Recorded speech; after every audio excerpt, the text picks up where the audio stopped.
ମୁଁ ତାକୁ ସଜେଇ ଦେଇଛି, ଶାଢ଼ୀ ପିନ୍ଧେଇ ଦେଇଛି, ଲଗେଇ ଦେଇଛି। ହନିର ହିକା କେତେ ହଉଛି ଖନି?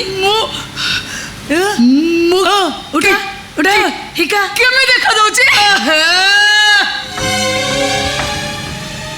ସ୍ୱର୍ଗର ଅପ୍ସରୀ ଛାତ କଣା କରି ଏଇଠି ଆସି ଗଳି ପଇଲା ଲୋ ମା। ଏ ଖନି କହିଲା କଣ ମୁଁ କେମିତି ଦେଖା ଯାଉଛି?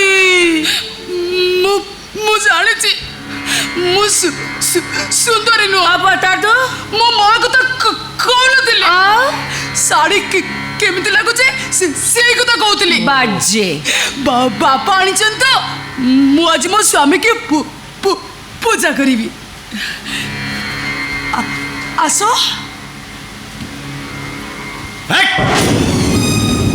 ତୁ ମତେ ପୂଜା କଲେ ତୋର କିଛି ପୁଣ୍ୟ ହବନି କି ମୋର ବି କିଛି ଭଲ ହବନି। ମତେ ଯଦି କିଏ ପୂଜା କରିବ ତାହେଲେ ସେ ମୋ ଓରିଜିନାଲ ସ୍ତ୍ରୀ ପୁନମ। ହଁ ଅର୍ଜୁନ, ମୁଁ ହିଁ ତମକୁ ପୂଜା କରିବି। ନାଇଁ ପୁନମ, ଏମିତି